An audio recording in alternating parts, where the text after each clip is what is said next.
Es una alegría compartir con ustedes, con la rica bendición del Señor y por la gracia de Dios poder presentarles y compartirles este tema tan importante de la educación cristiana en el hogar como padres luteranos.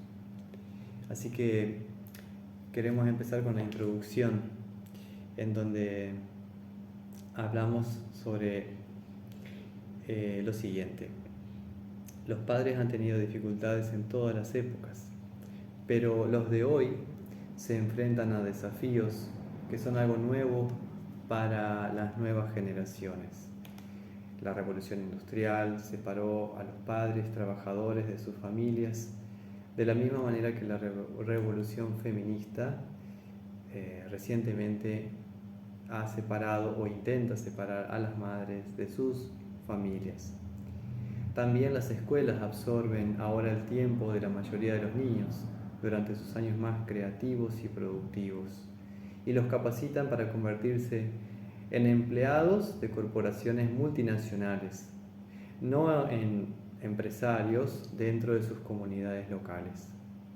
En el aula de la escuela y fuera de ella también se denigra la niñez y la masculinidad y se ataca abiertamente al cristianismo. ¿De dónde entonces surgirá la próxima generación de hombres cristianos capaces de liderar, cuidar y proteger a sus familias? Ha llegado el momento de que los hombres se unan, reconozcan los desafíos que enfrentan y recurran a la palabra de Dios para redescubrir el camino a seguir.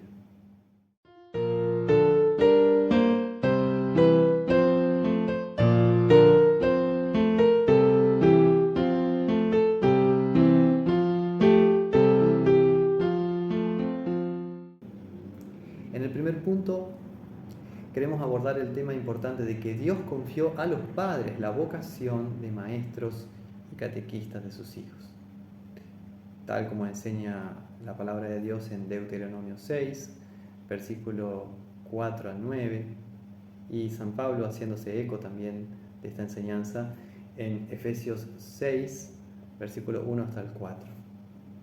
En estos pasajes bíblicos Dios asigna un deber, una vocación, un llamado a los padres, esencialmente el llamado de construir y mantener la educación cristiana en la familia. Los padres toman este deber en serio y cuando lo hacen, descubren que este deber en verdad es más bien un privilegio. Dios nos ama, nos ha creado, redimido y santificado, nos perdona en Cristo, que vivió, murió y resucitó por nosotros. Él ahora mismo está preparando un lugar en el cielo para nosotros y pronto regresará por nosotros. Y nada que pase en esta tierra nos puede separar jamás del amor de Dios que es en Cristo Jesús. Estos son los temas recurrentes que se proclaman, que se enseñan como padres espirituales de nuestros hijos. Y así vamos recibiendo este maná espiritual de la palabra, cada día, como hijos. Y simultáneamente nos da lo suficiente y también nos deja siempre con ansias de más querer conocer la palabra de Dios. En Mateo 5:6 Jesús dice: bienaventurados los que tienen hambre y sed de justicia, porque ellos serán saciados.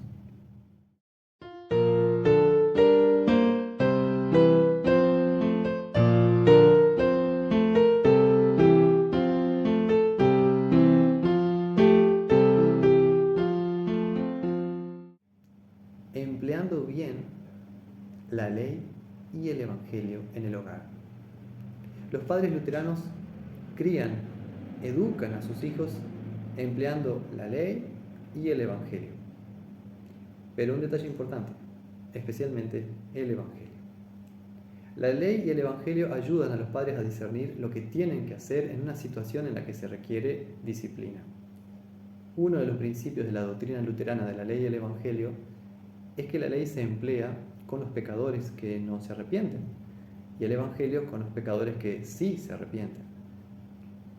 Otro principio es el que enseña el doctor Carlos Walter.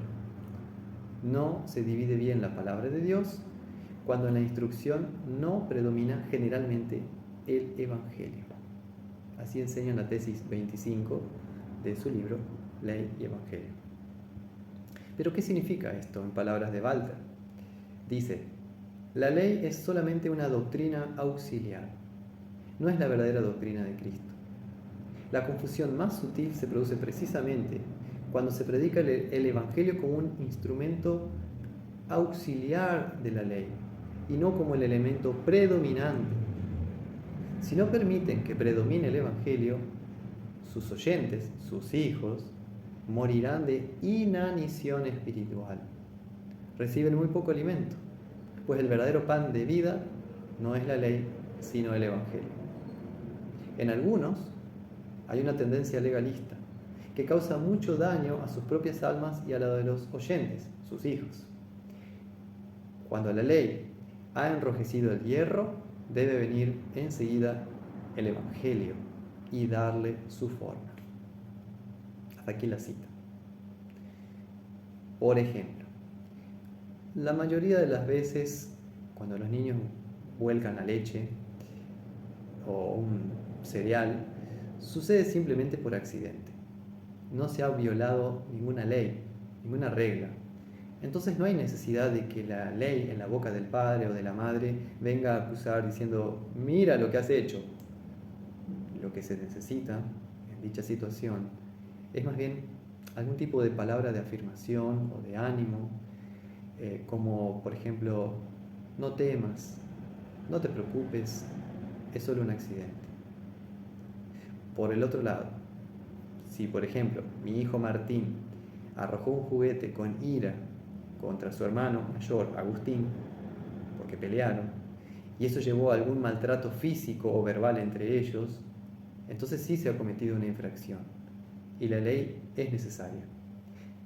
Por un lado, tanto para poner freno a dicha situación de pecado, como también para acusar y poner en evidencia el pecado. Es lo que llamamos el primer y segundo uso de la ley. Martín debe ser responsable por sus acciones y ser llamado a disculparse con su hermano. Por ejemplo, diciéndole, Agustín, perdón por haber roto o arrojado tal o cual juguete. Pedir perdón y también recibir el perdón. En Santiago 5:16 lo enseña. Confesaos vuestras ofensas unos a otros y orad unos por otros para que seáis sanados.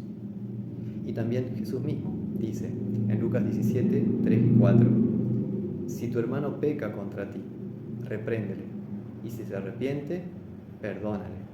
Y si 7 veces al día pecare contra ti, 7 veces al día volviere a ti, diciendo me arrepiento, perdónale. La providencia divina del perdón lleva también a que la reconciliación sea obrada sin fuerza ni coerción de parte del padre o de la madre, quienes como representantes de Dios, siendo las máscaras por las cuales Él, o sea Dios, habla y obra a través de los padres, estas máscaras que son los padres en manos de Dios se llama larva dei en latín. Los padres han de guiar hacia un trato amoroso y perdonador de los hijos entre sí. En Efesios 4:32 enseña San Pablo, sed benignos unos con otros, misericordiosos, perdonándoos unos a otros, como también Dios os perdonó a vosotros en Cristo. Siguiendo con el ejemplo mencionado, entonces, una vez que Martín confesó su culpa y mostró sincero pesar a su hermano, entonces no hay necesidad ya de más acusación. Puede que sí haya consecuencias por sus acciones, como ser limpiar la leche derramada, o juntar, reparar u ordenar los juguetes. Pero esto a partir del Evangelio del perdón de Cristo. Y de esta manera, la disciplina piadosa de padres a hijos se da no solamente cuando la ley se aplica correctamente, sino en especial cuando el Evangelio es aplicado correctamente. Algo importante es que este Evangelio en la crianza de los hijos es necesario también para los padres, a medida que aprenden a criar a sus hijos en Cristo y en la Iglesia. De ahí la importancia también que ellos, como matrimonio, practiquen la reconciliación mutua, participen del culto divino y en determinados casos busquen la absolución privada acudiendo a su pastor. El doctor Lutero contempló esta situación de angustia en los padres, es decir, el sentimiento de culpa en la conciencia por haber fallado en la educación cristiana de sus hijos y de la necesidad de confesión y absolución privada como medicina curativa para el alma de estos padres. Esto figura en el Catecismo Menor. Figura la confesión incluso modelo del padre o de la madre, que dice a su pastor confesor: en especial confieso ante vuestra presencia que no eduqué fielmente para la gloria de Dios a mi hijo, sirviente, mujer. He maldecido, he dado malos ejemplos con palabras y obras impúdicas, etc. Después de la absolución, el pastor puede continuar brindando consuelo y orientación adicional al padre o a la madre. También dice en el Catecismo: aquellos que tengan gran carga de conciencia o estén afligidos o atribulados, los sabrá consolar e impulsar hacia la fe un confesor con más pasajes bíblicos. Esto dice en la sección de confesión y absolución. Ahora, volviendo a la sección o a la parte de la crianza de los hijos, usted como padre recuerde que solo como último recurso debe aplicar lo que enseña el libro de Proverbios en cuanto al castigo físico. Por ejemplo, Proverbios 20:30 y 22:15. Los azotes que hieren son medicina para el malo y el castigo purifica el corazón. Y la necedad está ligada en el corazón del muchacho, mas la vara de la corrección la alejará de él. De nada sirve el castigo físico si éste se torna la primera medida, sin haber considerado primero escuchar a los hijos y comprender lo que sucedió. Por eso enseña también Santiago 1, 19 a 20. Amados hermanos, todo hombre sea pronto para oír, tardo para hablar, tardo para irarse, porque la ira del hombre no obra la justicia de Dios. Lo que queremos decir es que la ley y el Evangelio no son simplemente doctrinas. Estas enseñanzas nos proveen, como Padre, de un estilo de vida cristocéntrico que Dios quiere que practiquemos y disfrutemos. Si tú eres padre, o abuelo, o madre, o abuela, o tía, reconoce que Dios no solamente nos trae su ley y su Evangelio a nosotros, sino que también nos trae su palabra que limpia y trae esperanza por medio nuestro a nuestros hijos. Cuando se cría a los hijos con la palabra de Dios, hay que enseñar y practicar tanto la ley como el Evangelio.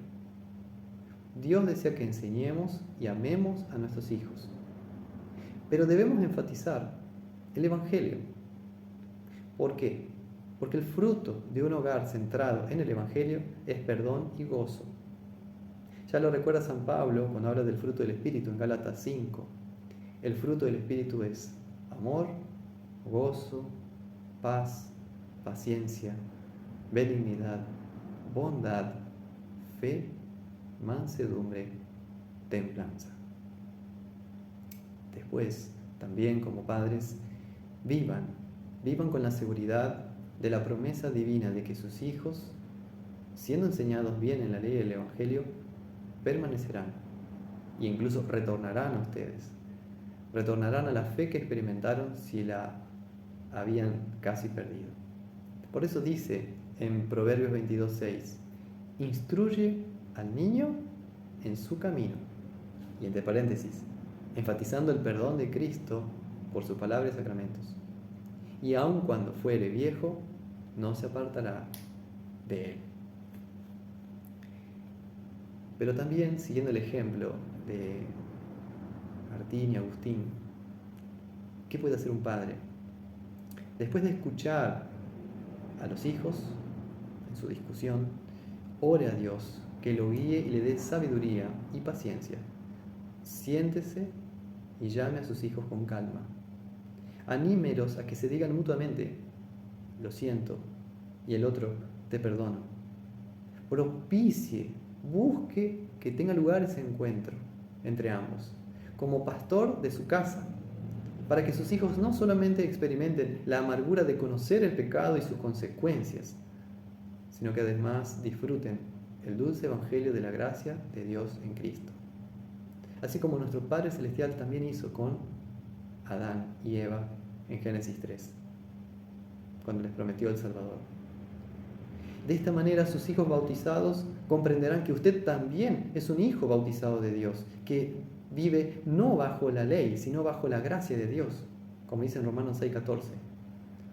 Sus hijos comprenderán también que usted es un verdadero padre cristiano luterano, que no apenas disciplina y castiga a sus hijos porque los ama, como dice en Hebreos 12:6, sino también un padre cristiano.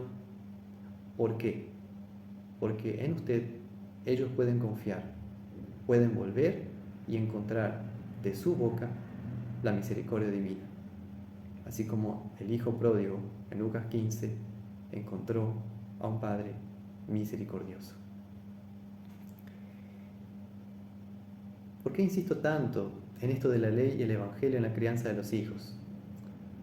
Porque se sabe de personas que, siendo niños en la iglesia, experimentaron, por así decirlo, solo la ley de la palabra de Dios. Por ejemplo, haz esto, no toques esto, no hagas aquello. A Dios no le va a gustar esto, Dios te va a castigar si haces esto, etc. Y bajo estas constantes exhortaciones negativas, la religión cristiana deja de ser cristiana y se convierte en una especie de telaraña, o sea, amenazadora, confinadora, de censura y de reprensión constante. Y los niños que se criaron en esta religión telaraña, o sea, un cristianismo de corte legalista, harán todo lo posible para salir de ella cuando crezcan, y en caso para no regresar jamás. En cambio, por el otro lado, la catequesis en el hogar, a partir del bautismo, nos recuerda, cada vez que invocamos la Santísima Trinidad y hacemos la señal de la cruz, que como padres e hijos estamos en una nueva realidad. Estamos en Cristo y somos nuevas criaturas. Somos miembros de la familia de Dios y fuimos recibidos por Dios como sus hijos amados en Cristo y hechos herederos del cielo. Esto es promesa y garantía divina. Esto implica, entonces, que en la vida familiar, que aunque el niño peque y caiga en pecado muchas veces, sin embargo, mediante pesar y arrepentimiento diarios, como dice el catecismo, puede experimentar otra vez la red de la misericordia de Dios. ¿Qué quiero decir? Así como la red protege al que camina sobre la cuerda en un circo, si éste se cae, así también el Evangelio de Dios. El perdón de Jesús es como una red que protege a estos niños cuando cometan errores, tropiecen y caigan. Esta red del Evangelio, del perdón, es para el bautizado ánimo y consuelo frente a las tentaciones del diablo, los errores del mundo y la seducción de la propia carne. Y le brinda una segunda oportunidad para que a partir del perdón de Dios pueda intentarlo otra vez. La segunda oportunidad que también Jesús le brindó a Pedro después de haberlo negado 3 veces, como dice en Juan 20:17. Simón, hijo de Jonás, ¿me amas? Pedro le respondió, sí, Señor, tú lo sabes todo, tú sabes que te amo. Y Jesús le restauró diciéndole, apacienta mis ovejas. Por eso, queridos padres, que de su boca, como padre y madre, sus hijos puedan escuchar, no temas, hijo mío, yo te perdono, yo te amo, y mi amor por ti no va a cambiar, es para siempre. Tú eres un regalo de Dios. Recuerda tu bautismo, en tu angustia y en tu ansiedad. Eres un hijo amado en Cristo Jesús. Y así es como nuestro hogar va a ir creciendo y fortaleciéndose en esta identidad cristiana, trinitaria y bautismal. Va a ir creciendo espiritualmente sobre la roca que es Jesucristo, nuestro Señor. Lo dice el Señor mismo en Mateo 7. Cualquiera que oye mis palabras y las hace, lo compararé a un hombre prudente que edificó su casa sobre la roca. Descendió la lluvia y vinieron los ríos, soplaron vientos, golpearon contra aquella casa y no cayó porque estaba fundada sobre la roca. Y como enseña también en esta maravillosa frase del Catecismo Menor del Dr. Lutero, porque donde hay remisión de los pecados, allí hay también vida y salvación. En conclusión, para esta primera sección podemos decir que una filosofía luterana de la educación en el hogar, distintivamente luterana, se centra no solo en la ley que revela nuestros pecados, sino también en el Evangelio del perdón en Cristo. Más todavía, el discipulado luterano en el hogar, tal como se concibe en el Catecismo Mayor, tiene como objetivo general la preparación de los jóvenes para recibir el sacramento del altar o la Santa Cena. Escribe el Dr. Lutero: sepa, por lo tanto, todo padre de familia que por orden y mandamiento de Dios está obligado a enseñar o a hacer enseñar a sus hijos lo que conviene que sepan, pues por el hecho de que han sido bautizados y recibidos en la cristiandad, habrán de gozar también de la comunión que ofrece el sacramento del altar.